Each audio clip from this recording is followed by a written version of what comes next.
Hello friends, welcome to my channel study with Shruti. इस video में हम डिस्कस करेंगे अपना next macro mineral that is sodium.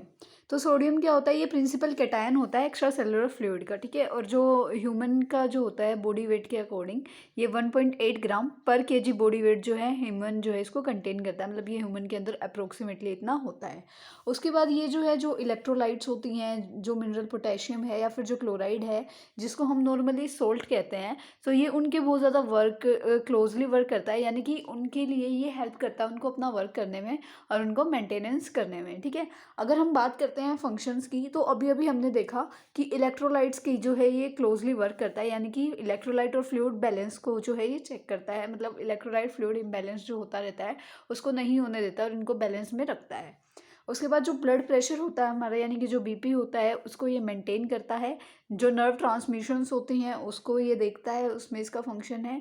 Muscles जो कॉन्ट्रैक्ट होती हैं, मसल कॉन्ट्रैक्शन में जो है ये हेल्प करता है। उसके साथ साथ ये जो है रिक्वायर्ड होता है एब्जॉर्प्शन होने के लिए न्यूट्रिएंट्स का या फिर वाटर का फ्रॉम द गट। मतलब गट से हमारे जो भी न्यूट्रिएंट्स होते हैं, जो कि मतलब सारे के सारे नहीं, बट सम सर्टेन न्यूट्रिएंट्स और जो वाटर होता है उसके एब्जॉर्प्शन में जो है ये गट में के क्या करता है, हेल्प करता है। उसी के साथ साथ जो सोडियम आयंस होते हैं वो स्पेशल रोल प्ले करते हैं। जो हार्ट बीट जो है ओरिजिनेट होती है या फिर उनको मेंटेन करने में जो है सोडियम आयंस का बहुत ज़्यादा इंपॉर्टेंट रोल होता है।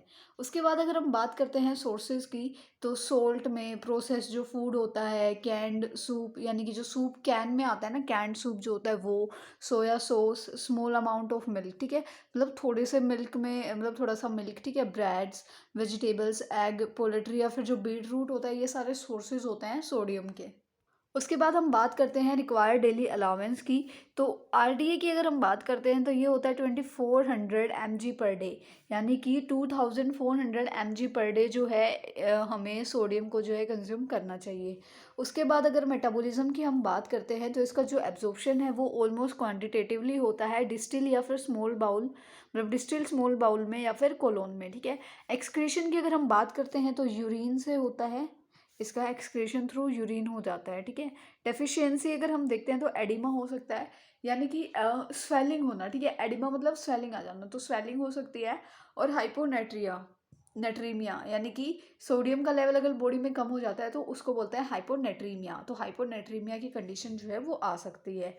टॉक्सिसिटी अगर हो जाती है तो बहुत ज़्यादा वीकनेस हो सकती है, बहुत ज़्यादा वीकनेस आ जाती है बॉडी में, क्रैम्प्स आ सकते हैं। क्योंकि हमने अभी अभी पढ़ा था कि ये क्या है, मसल कॉन्ट्रैक्शन में हेल्प करता है। इसका फंक्शन होता है मसल्स को कॉन्ट्रैक्ट कराने में हेल्प करना। तो अगर ये बहुत ज़्यादा हो गया तो ये बहुत ज़्यादा कॉन्ट्रैक्शन कराएगा, जिसकी वजह से हमें क्रैम्प्स आ सकते हैं। सेकेंडली, अगर इसकी डेफिशिएंसी होती है तो वो हाइपोनेट्रीमिया होता है। लेकिन अगर इसकी टॉक्सिसिटी हो जाती है तो उसको कहते हैं हाइपरनेट्रीमिया। तो हाइपरनेट्रीमिया की कंडीशन भी देखने को मिलती है अगर सोडियम की हमारी बॉडी में टॉक्सिसिटी या फिर ओवर कंजप्शन हो जाता है तब।